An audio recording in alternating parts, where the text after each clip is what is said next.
보니까 상대적으로 좀 복이라는 말을 많이 쓰지 않은 것 같아요. 뭐 제가 복을 싫어하거나 그런 건 아닌데 이제 우리 한국 교회가 좀 이렇게 기복적인 이런 좀 신앙이 원래 많다 보니 제가 그런 것 때문에 그랬는지 상대적으로 전혀 안 쓴 건 아니지만 복이라는 말을 많이 좀 사용하지 않은 것 같다라는 그런 생각이 들었습니다. 근데 사실 여러분 우리는 복과는 이 뗄래야 뗄 수가 없죠. 물론 세상 사람들이 생각하는 복, 뭐 돈을 많이 벌고, 그냥 자식들 잘 되고 하는 사업이 번창하고, 뭐 이런 어떤 물질적이고 어떤 이런 권력과 혹은 사회적인 지위 뭐 이런 게 높아야 하나님께 복을 받은 것이다라고 하는 이런 개념은 물론 아닐 것입니다. 아니지만 그렇지만 어쨌든 복이라는 것은 우리와는 뗄래야 뗄 수 없는 게 하나님께서 이 세상을 창조하시고 우리 사람을 창조하신 이유가 우리에게 복 주시기 위해서. 네. 한마디로 말하면 하나님과 함께 하나님 때문에 이 땅을 행복하고 감사하게 살아가도록 하기 위해서 우리를 만드셨기 때문에 우리가 복과 우리 자신을 뗄래야 뗄 수가 없습니다. 여러분 하나님 믿고 사는 게 너무나 감사하고 복된 줄로 믿습니다. 아멘이시죠? 아멘이 별로 없으시네요. 아멘이시죠? 네. 여러분 우리의 상황은 뭐 이래저래 바뀌기도 하고, 네, 우리 각자의 어떤 수입 상태나 내지는 경제적인 혹은 여러 가지 어떤 여건들은 뭐 절대적인 건 없습니다. 예를 들면 재벌가의 자녀로 태어나야 복 받은 거고, 부모님이 굉장히 좀 가난한 가정에서 태어났으면 저주받은 겁니까? 그런 거 아니잖아요, 그죠? 네, 그렇지 않습니다. 자, 오늘은 왕의 제사장 시리즈 6번째. 이제 오늘 말고 마지막 딱 한 번 남았습니다. 네, 오늘 다음 주가 이제 마지막인데, 자, 우리 제목 같이 한번 읽어볼까요? 시작. 예, 우리가 제사장 시리즈를 계속하면서 저와 여러분이 왕의 제사장이다라는 것을 계속해서 구약 창세기로부터 살펴왔습니다.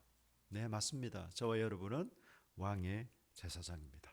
이제 그 왕의 제사장을 완성시킨, 아니 우리가 왕의 제사장이 될 수 있었던 바로 그 이유, 예수 그리스도께서 어떻게 진정한 왕이 되시고 제사장이 되는지를 제가 가능하면 좀 간략하고 쉽게 좀 말씀드리려고 합니다. 여러분 사실 우리 모두는 누구나가 갈망을 가지고 있습니다. 여러분 그 병에 걸리면요, 우리 마음의 병 중에 대표적인 게 우울증이지 않습니까? 요즘은 공황장애도 심심찮게 제 주위에서도 좀 이런 현상들이 있는 것 같아요. 어쨌든 뭐 가장 대표적이라고 해서 뭐 별거 아니다라는 건 아닙니다. 이 우울증이라는 게. 이 우울증 마음의 병이 걸리면요 나타나는 대표적인 특징이 무기력증입니다. 무기력증. 하기도 싫고 사람 만나기도 싫고 아예 바깥에 나가기도 싫은 거. 이게 여러분 사실 우울증의 여러 특징들 가운데 가장 큰 특징이다라고 얘기를 합니다. 많은 전문가들이. 그거는 우리가 마음의 병에 걸렸을 때 그런 거고, 우리가 마음의 병이 걸리지 않으면 일반적으로 대부분의 사람들은 무언가를 갈망합니다. 원합니다. 사랑, 인정, 성공, 평판, 또 자유, 나의 어떤 목표를 달성하는 거. 여러분 그것들이 다 나쁜 거예요. 제가 나쁘다고 말씀드리는 것이 아니라 무언가를 사람은 갈망하는 존재로 하나님께서 우리를 만드셨습니다.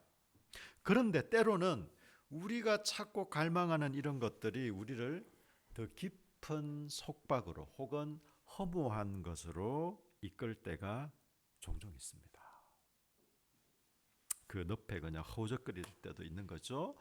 여러분, 그래서 오늘 우리의 진정한 왕이자 제사장이신 예수 그리스도는 어떻게 우리의 갈망을 채워주시는지, 그리고 우리의 삶을 어떻게 변화시키시고 인도하시는지 살펴보고자 합니다. 자, 첫 번째는요, 우리 주 예수님은 하나님에 의해 기름 부은 왕이시다라는 것입니다.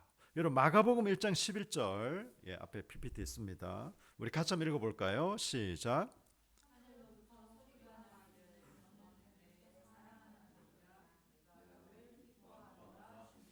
아멘. 여러분, 사실 예수님은 하나님이신데 무슨 인간 따위에게, 세례 요한에게 세례를 받을 필요가 있겠습니까? 그러나 공식적으로 그리고 사람들에게 어떤 대비하는 차원에서 세례 요한에게 세례를 받으셨습니다. 바로 그때 하늘로부터 소리가 난 거죠. 성부 하나님 아버지가 우리 주 예수 그리스도를 향해서 너는 내 사랑하는 아들이라, 내가 너를 기뻐한다라고 얘기했습니다. 여러분, 이 말이 그냥 성부 하나님은 성자 예수님을 너무 사랑하는가 보다, 달콤한 사랑의 고백인가 보다라고 생각하시면 안 되겠죠.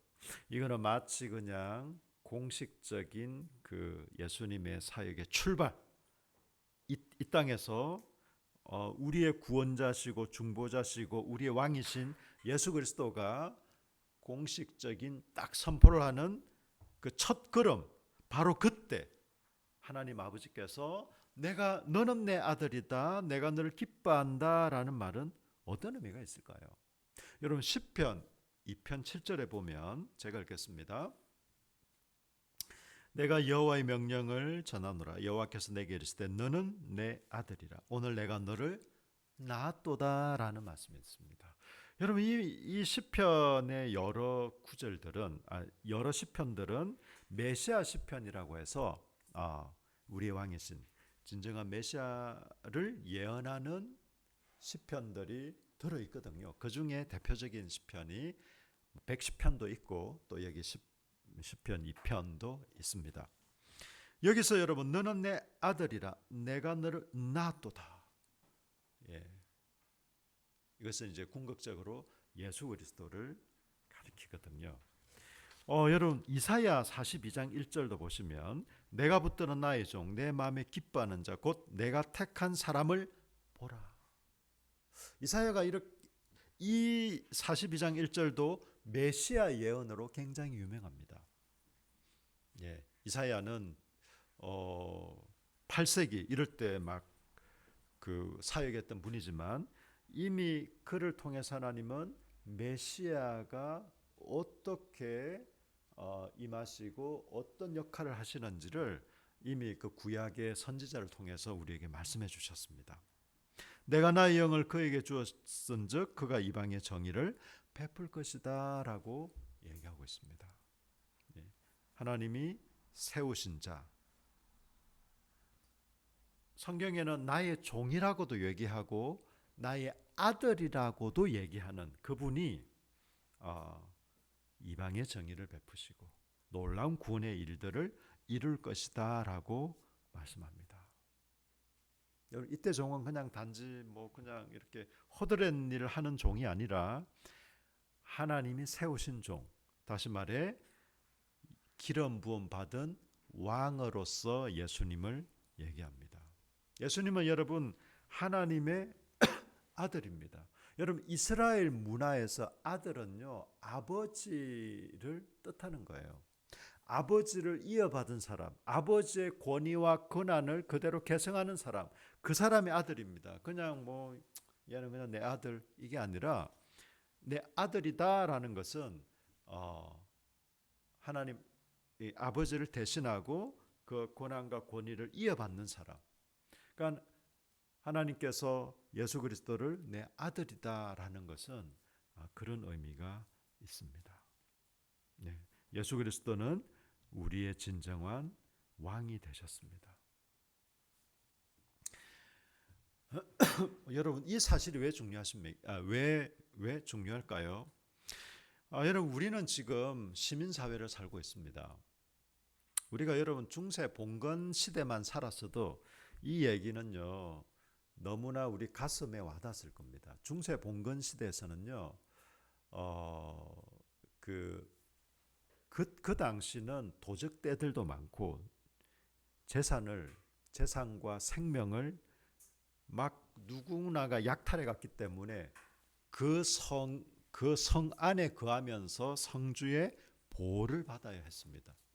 많은 세금도 내고 또 그 성주의 말 한마디에 자기 인생과 자기 생명이 왔다 갔다 하는, 심지어 영국의 그 성들 중에서는요 어떤 성들도 있었냐면, 다 그런 건 아니지만 처녀가 결혼을 할 때 반드시 성주와 첫날 밤을 보내야 됩니다. 그게 실제로 역사적인 기록에 있습니다. 그럼 만약에 싫은데 그러면 너 나가. 그럼 어떻게 될지 몰라요. 성 밖으로 나가면 거의 죽거나 막 팔려가거나 그럴 수 있습니다. 그 성 안에서 성주가 보호를 하는 대신에 막대한 세금도 받고 막 이렇게 하는 것이죠. 우리는 여러분 지금 그런 식의 어떤 전제 군주적인 이런 정치 구조는 아니기 때문에 우리는 그래서 크게 가슴으로 와닿지는 않지만 나의 왕이 누구인가라는 것은 굉장히 중요합니다. 저는 이 시대 정치 체계를 얘기하려는 것이 아니라 모든 사람은 자기의 왕을 따르고 있습니다. 모든 사람은. 어떤 사람은 여러분 우상을 숭배하는 사람들이 있어요. 단지 그냥 뭐 절에 간다. 물론 뭐 그런 우상도 있지만 저는 그런 분들도 많이 봤어요. 이사도 제대로 못해요. 나를 받아야 돼. 못 하나 치는 것도 제대로 못해. 아주 그냥 무속에 매여 있는 그런 분들도 의외로 있습니다. 또 어떤 사람은요, 나는 뭐 다른 거 필요 없어. 나는 그냥 이 땅을 엔조이하게 즐기며 사는 게 내 인생의 유일한 낙이야. 쾌락과 어떤 세상적인 즐거움이 그게 자기의 왕인 겁니다. 어떤 분들은 돈에 너무나 막 한이 맺혀가지고 나는 어떻게 쓰든지 간에 돈을 모으고 뭐니 해도 머니가 최고더라. 많이 배우고 훌륭한 인격 그런 거 필요 없더라. 결국 내가 얼마나 돈이 있느냐 없느냐에 따라 사람들이 나를 대하는 태도가 달라지더라. 그래서 싫든 좋든 돈이 최고더라. 또 어떤 사람은 아무리 돈 많이 벌어봐야, 돈 많이 있어봐야 뭐하냐. 건강이 최고더라. 건강. 하여튼 여러분, 어떤 사람은 도박, 어떤 사람은 뭐 스포츠, 어떤 사람은 또 그냥 엔터테인먼트, 뭐 기타 등등. 여러분 이 각각의 것들이 다 나쁘다는 건 아니지만 성도 마찬가지고, 여러분 이런 것들이 내 삶의 중심이 될 때는 그게 저와 여러분의 왕입니다. 내가 돈을 따르겠습니다. 돈은 나의 신입니다. 이렇게 안 해도 우리는 돈을 왕으로 모시고 사는 거예요. 하나님이 저와 여러분의 왕이시다라는 것은 하나님이 우리의 중심이라는 겁니다.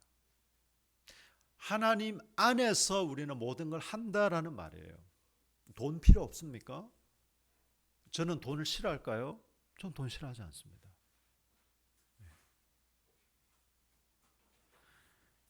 돈이 필요 없거나 돈을 싫어하지 않더라도 하나님이 왕이신 가운데 돈은 제가 하나님의 뜻대로 관리하는 거죠. 하나님의 뜻 가운데 적절하게 사용하는 거죠. 그게 여러분 우리 청지기 정신에 합당한 것입니다. 여러분이 가진 시간, 돈, 건강, 기회, 이거 뭐 내 인생 내 건데 뭐 요즘 유행하는 자기 결정권, 내 인생은 내가 결정할 거야. 어제 이제 시연이도 이런저런 얘기하다 내가 할게. 물론 그건 긍정적인 의미에서 얘기한 거예요. 잘못됐다는 걸 결코 아닙니다. 요즘 젊은 친구들이 제일 많이 하는 거 내가 할게. 부담스러워요. 관심 좀 꺼주세요. 예, 우리 부모님들이 좀 지혜롭지 못하게 뭐 좀 잔소리도 하고 그럴 때도 있습니다. 여러분 그냥 그런 긍정적인 경우도 있지만 뭐 내 인생은 내 건데 뭐 하나님 뭐 그딴 거 필요 없어요. 여러분 그렇게 되면 어떻게 되는지 아세요? 이 돈이든 성이든 스포츠든 뭐 기타 어떤 이런 것들이 집착이 되고 중독이 됩니다. 여러분 사실 우리는 너무 많은 중독 가운데 살아갑니다. 커피 중독은 진짜 가벼운 거죠. 저와 여러분이 대체로 중독 뭔지 아세요? 이거 휴대폰입니다. 휴대폰. 우리나라 휴대폰 중독자가 굉장히 심각합니다, 여러분. 눈 떠서 휴대폰, 밤에 잠들기 전까지. 앞으로 우리의 이 젊은 세대들 그리고 다 어린애들은 어떻게 될지 모르겠어요. 뭐 1살, 2살만 되면 걔네들 달래려고 그냥 그때부터 영상을 틀어가지고 뭐 도대체 어떻게 될지 모르겠습니다. 자, 두 번째는요, 죄를 용서하시는 제사장입니다. 오늘 우리가 마가복음 2장 읽었는데 한 사건이 나오지 않습니까? 이제 사람들이 중풍병자를 4사람이 메고 왔습니다. 예, 혼자 도저히 올 수 없기 때문에 이렇게 왔습니다. 사람들은 여러분 어떤 게 더 쉬운 걸까요? 사람들은 이렇게 생각했어요. 네 죄가 용서받았다. 물론 이 말은 정말 함부로 할 수 없는 말이죠. 왜? 죄를 용서하는 게 사람이 사람 죄를 용서할 수 있습니까? 그 죄를 해결할 수 있는 권한이 없거든요. 내 친구가 살인죄를 지었어요. 내가 너의 죄를 사노라. 얘가 구속으로부터 다시 풀려났어. 이런 일 없잖아요, 여러분. 그럴 수 없거든요. 그런데 그냥 말은 쉽다 이거죠. 네 죄가 용서받았다. 그건 뭐 눈앞에 안 보이니까. 그런데 이 중풍병자가 다시 건강하게 되는 것은 여러분 이건 정말 눈에 보여야 되고 실제로 일어나야 되고 쉽지 않잖아요. 그러니까 사람들이 이렇게 생각하는 거예요. 아유, 네 죄가 사함 받았다. 이건 정말 불경스러운 말이긴 하지만 뭐 눈에 안 보이니까 그렇게 어렵진 않아. 근데 저 중풍병자가 일어난다고? 아유, 그건 불가능하지. 그래서 예수님께서 정작 예수님이 보여주고 가르쳐 주시고자 하는 것은 뭐였을까요? 예수님은 죄를 사는 분이다라는 걸 알려주시기 위해서 이 중풍병자를 건강하게 하십니다. 이게 이 오늘 본문의 내용인데요. 여러분, 제사장은 어떤 역할을 합니까? 제사장이 죄를 사해 줍니까? 무슨 제사장이 죄를 사하는 권한이 있겠습니까? 다만 제사장은 하나님과 사람 사이의 중간 역할을 하잖아요. 네. 사람들이 죄를 지었을 때 제물을 가지고 양이나 소나 염소나 혹은 산비둘기, 집비둘기나 제물을 가지고 성전에 나와서 안수를 합니다. 내가 죽어야 되는데 내 대신 이 양이 죽는 거예요. 만약에 안수를 하지 않으면 그냥 도축이 될 뿐입니다. 도축. 네. 내 죄를 대신해서 동물이 죽는 것. 그런데 여러분, 동물 따위가 어떻게 사람의 죄를 대신할 수 있겠습니까? 결국 이 피는, 이 죽음은 예수 그리스도의 피와 죽음을 의미하고 상징하기 때문에 그런 구약의 제사 제도가 있었습니다. 어쨌든 이렇게 안수를 해서 그 동물을 죽입니다. 그러면 제사자가 직접 동물을 잡고 죽이고 합니다. 막 배도 가르고 살도 발라내고, 근데 피를 뿌리고 이 짐승을 태우는 것은 반드시 제사장이었습니다. 그래야 하나님께 올라갔습니다. 그런 역할을 하는 사람이 제사장입니다. 우리의 진정한 제사장은요, 단지 하나님과 사람 사이를 중재하는 정도가 아니라 그 죄를 사는 권세가 있는 분이십니다. 그래서 예수 그리스도를 뭐라고 얘기합니까? 우리의 진정한 제사장이다라고 얘기를 합니다. 예수님은 저와 여러분의 죄를 용서하실 수 있는 분입니다.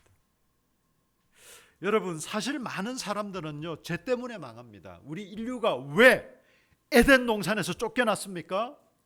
아담과 하와가 죄를 지어서 그랬어요.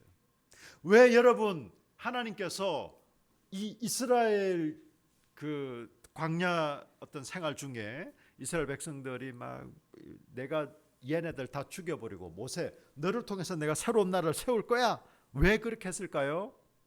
죄 때문에 그랬어요. 인생이 왜 망합니까? 죄 때문에 망합니다. 사람의 관계가 왜 깨어집니까?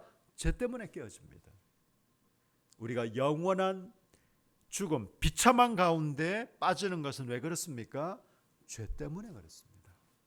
여러분, 죄는 뭐 실수했네, 미안해요, 이런 게 아닙니다. 여러분, 저와 여러분의 인생을 다 망치고 파멸로 이끌고 끝장내버리는, 그게 바로 죄입니다. 여러분, 사실 우린 죄를 너무 쉽게 생각할 수 있어요. 죄는 그렇지 않습니다. 죄 자체가 심각할 뿐만 아니라 이 죄는요, 우리를 속박하고 우리를 노예로 만듭니다. 마치 여러분, 저는 한 번도 마약이라는 걸 해본 적은 없지만 그냥 예를 드는 거예요. 처음에는 그냥 마약을 이렇게 할 수 있겠죠. 그러니까 해도 된다는 게 아니라 예, 하는 사람들이 그렇게 하겠죠. 정말 마약도 너무 심각합니다. 우리 젊은이들, 우리 교회는 뭐 상관없겠지만 너무 쉽게 저렴하게 구할 수 있대요, 마약이. 그래서 문제입니다. 그래서 이 마약, 그렇지만 마약에 중독되면 어떻게 됩니까? 마약이 그 사람을 지배하는 거예요. 처음에는 자기가 나는 좀 그냥 좀 더 강력한 이 쾌락을 추구하다 보니 저는 여러분 대전에서 사회 갈 때 그 청소년 쉼터에 그런 애들 여러 명 봤어요. 꽂을 데가 없어. 막 팔에 막. 그런 애들이 처음부터 그렇게 안 해요. 처음엔 그냥 술, 담배부터 해서 나중에는 또 그냥 막 좀 자유로운 성관계. 그러다가 좀 더 자극을 요구합니다. 여러분, 사람은요, 그런 쾌락은요, 만족이 없거든요. 그래서 더 강렬하고 자극적인 만족을 추구합니다. 그래서 결국은 마약, 이런 향정신성 막 이런 걸로 처음에는 그냥 좀 이렇게 하면 좋겠지 싶어서 하려는지 모르지만 나중에는 그게 우리 인생을, 그 사람, 그 영혼을 노예로 만들어버리는 거죠. 예수님이 우리의 대제사장이 되신다라는 것은요, 우리를 이런 어떤 원론적인 죄가 아니라 실제로 죄와 죄의 속박으로부터 우리를 자유케 하시는 겁니다. 저와 여러분이 예수님을 왕으로 모시고 살고 있습니까? 예수님이 우리의 대제사장이 되십니까? 그렇다면 여러분, 우리는 이제부터는 절대 한 번도 죄를 짓지 않는다라는 게 아니라 이제는 우리가 더 이상 죄의 노예로, 죄의 속박에 갇혀서 살지 않는다라는 겁니다. 우리가 그리스도인이 되었음에도 불구하고 실수할 수도 있고 죄를 지을 수도 있습니다. 그럴 때는 어떻게 하면 됩니까? 진실된 회개와 돌이키면 됩니다. 여러분, 저와 여러분이 죄를 쉽게 생각하고 예수님이 내 모든 죄를 다 사셨어, 다 용서해 주셨어, 이제는 나는 좀 그냥 좀 자유롭게 얼마든지 살아도 괜찮아, 어때, 어차피 우리 구원 뭐 구원 다 받을 건데 뭐 어때? 여러분 한 가지는 조심하십시오. 우리가 죄를 안 져야 구원 받는다는 말이 아니라 우리가 죄에 무뎌지잖아요. 계속해서 죄를 쉽게 생각하고 죄를 계속해서 반복하고 그러잖아요. 그럼 우리의 영혼이 무뎌집니다. 이제 어느 순간 굳은 살이 박혀서 죄가 죄로 여겨지지 않을 날이 올는지도 모릅니다. 조심하십시오. 성경은 그것을 뭐라고 얘기하냐면 성령을 근심하게 한다. 성령을 근심하게 하는 그 다음 단계가 뭔지 아십니까? 성령이 소멸된다라고 얘기합니다.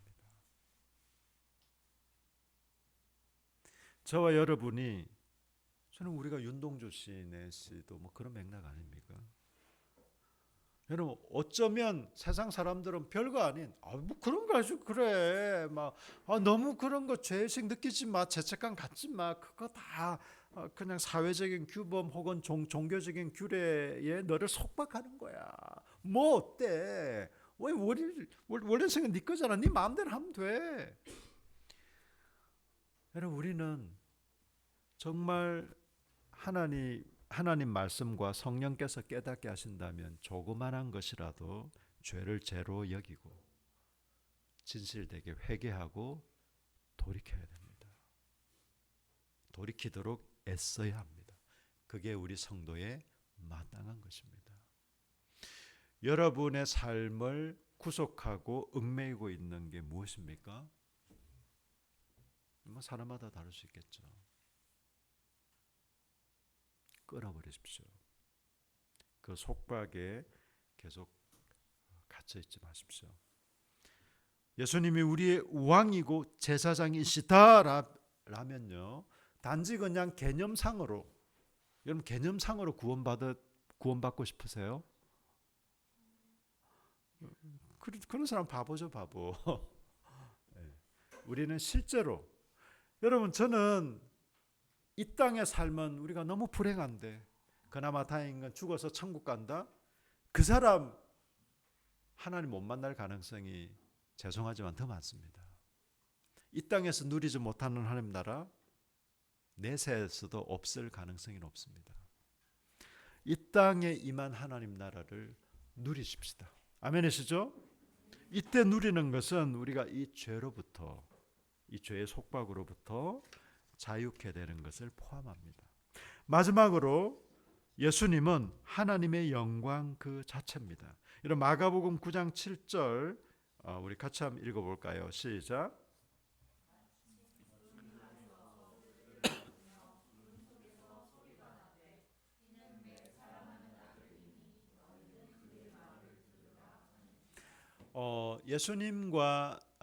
예수님이 세 제자를 데리고 베드로, 요한, 야고보 세 제자를 데리고 변화산으로 가셨습니다. 산으로 가셨어요. 이 산에 대한 것은 제가 다음에 한번 기회가 되면 굉장히 놀랍습니다. 그건 제가 말씀드리고요.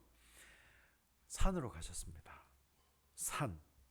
그리고 구름. 마침 구름. 여러분 이 성경은 여러 가지 이미지들을 통해서 우리에게 말씀하고 있는데 여러분 구약을 한번 생각해 보십시오. 모세를 한번 생각해 보세요.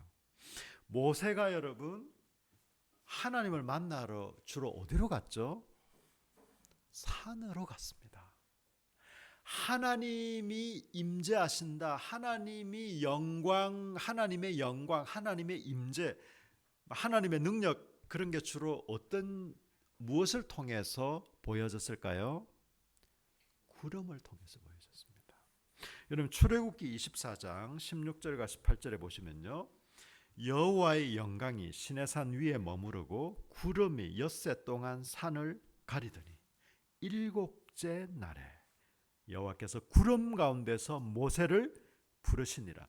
산 위에 여호와의 영광이 이스라엘 자손의 눈에 맹렬한 불같이 보였고 모세는 구름 속으로 들어가서 산 위에 올랐으며, 여러분 이 산과 구름, 하나님이 많이 사용하시는, 즐겨 사용하시는 이미지입니다. 그러니까 이미지란 게 그냥 단지 그냥 뭐 비주얼뿐만 아니라 실제로 그런 걸 통해서, 왜냐하면 하나님은 그때 직접 이스라엘 백성들 가운데 그 구름 가운데 임하시고 모세에게 뭐 막 보이시고 하셨기 때문에 그렇습니다. 여러분, 그래서 여러분, 구름이다라고 하는 것은 하나님의 영광을 나타내고 하나님의 임재를 나타냅니다. 여러분, 다시 마가복음 9장 7절을 보시면요, 마침 구름이 와서 그들을 덮음에 구름 속에서 소리가 난다. 이 말은 하나님의 영광 가운데 말씀하신다라는 거죠. 이는 내 사랑하는 아들이니 너희는 그의 말을 들으라. 여러분, 그런데 보십시오. 이 변화산에서, 제가 이 마가복음 9장이 변화산 사건인데 이걸 뭐 제가 다 말씀드릴 수는 없고, 예수님이 이 세 제자와 함께 모세와 엘리야를 만나잖아요. 변화산에서 며칠 동안 있었을까요? 6일 동안 있었습니다. 출애굽기에서 하나님께서 모세와 며칠 동안 있었을까요? 6일 동안 있었습니다. 놀랍지 않습니까? 저만 놀랍네요. 예수님이 그때 영광의 몸으로 변화되셨어요. 보여주신 겁니다. 사실 예수 그리스도 자체가 하나님의 영광, 그 영광의 실체라는 걸 보여주신 겁니다. 누구에게요? 제자들에게. 예수님이 십자가에 못 박히시고 죽으시고 부활하시기 전에 그것을 보여주신 거예요. 산에 올라가셔서 6일 동안. 그러니까 베드로는 그냥 엄한 말을 하잖아요. 초막 셋을 지읍시다.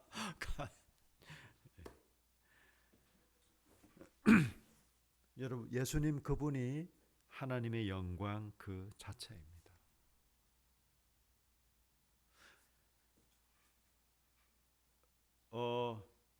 여러분, 우리는 지금 이 영광을 직접 경험하지는 못합니다. 우리가 예수님을 믿고 예수님이 우리 속에 계시긴 하지만 우리가 이 예수님의 영광을 직접 눈으로 볼 수 있으면 저는 보고 싶긴 한데 아쉽게도 직접 보지는 못합니다. 그렇지만 우리는 예수 그리스도를 믿고 받아들이고 그분의 영광을 우리가 영적으로 경험하고 또 소망합니다. 그 실체적인 그 영광을 볼 날이 올 것이에요. 그것을 우리는 소망하는 것이죠. 예수 그리스도는 그런 면에서 우리의 왕이 되시고 제사장이 되시고 그리고 우리의 영광 그 자체가 되십니다. 성경에 하나님께서 온 세상을 다스리시는데 아담과 하와에게 하나님의 권위를 위임하면서 대신 세상을 통치하고 다스리라고 했습니다. 아담과 하와는 타락했지만, 그래서 쫓겨났지만 예수 그리스도 안에서 회복된 저와 여러분은 이 하나님의 영광에 참여하는 자가 되었습니다. 아멘이시죠? 네. 그래서 여러분, 우리는 온 세상을 다스릴 것이에요. 다스릴 것입니다. 영원한 하나님 나라가 임했을 때. 그러면 지금은요? 지금 우리가 그냥 깨재재하게 살다가 우리가 죽고 나면 영광스럽게 다스릴까요? 아닙니다, 여러분. 지금도 다스릴 것입니다. 어떻게 해요?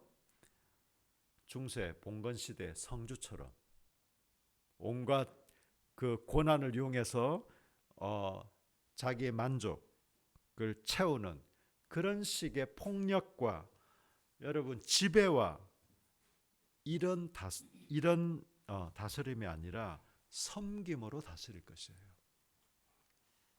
예수님은 진정한 왕이시면서 제사장이셨습니다. 영광 그 자체셨습니다. 예수님이 이 땅에서 어떻게 사셨나요? 말구유에 태어나셨어요. 화려한 왕궁에 태어나셔도 모자란 분이 어떻게 사셨습니까? 가난하게 사셨습니다.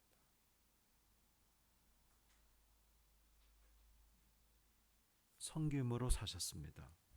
대우를 별로 받지 못했습니다. 우리가 경제적으로 가난해야만 예수님을 진짜 따른다, 그런 말은 아닙니다. 뭐 경제적인 거야 차이가 있겠지만 진정한 왕이신 우리 주 예수님도 가난하게 사셨고 제대로 대우도 받지 못하셨고, 그렇지만 그분은 이 백성들을 섬기며 진정한 구원자의 삶을 사셨습니다. 예수님을 따르는 저와 여러분은요, 동일하게 우리가 사는 것은 지배하고 이런 폭력과 이 억압, 다른 사람을 억압하면서 지배하는 것이 아니라 섬김으로 다스리는 것입니다. 섬김으로 살아가는 것입니다. 여러분, 우리 주위에는 죄의 종으로 죄의 속박 가운데 빠져서 사는 사람들이 너무 많습니다. 여러분, 복음을 전하십시다. 복음, 참 생명의 길을 전하십시다. 어떻게 하면 부자가 되는가? 어떻게 하면 잘 살 수 있는가? 뭐 그런 것도 필요합니다. 제가 필요 없다는 게 아니라 그거보다 더 중요한, 아니 비교도 할 수 없는 가장 중요한 죄의 속박으로부터 벗어나서 참 자유와 복을 누리며 살 수 있는 진정한 복음, 우리 주 예수 그리스도를 전하십시다. 그리고 육체적으로, 정신적으로, 또 우리 삶 가운데 힘들고 어렵고 우리의 격려와 따스한 사랑이 필요한 분들에게 겸손히 섬김으로 왕과 제사장의 직분을 감당합시다. 우리 주 예수 그리스도께서 진정한 왕이자 제사장이셨습니다. 따라서 저와 여러분은 우리 주 예수 그리스도를 따르는 진정한 왕이자 제사장으로 이 땅을 살아가는 것입니다. 아멘이시죠? 우리 시간 다 같이 한번 기도하실까요? 여러분, 죄의 속박으로부터 우리를 자유케 하신 예수님, 사람들은 무언가를 섬기며 따르고 살아가는데 우리의 진정 왕이 되신 예수님, 우리가 예수님을 왕으로 또 제사장으로 믿고 살아가는데 우리가 진정한 자유와 행복과 복을 누리며 살 수 있도록, 그리고 우리 역시도 겸손히 섬김으로 이 제사장적인 직분을 감당할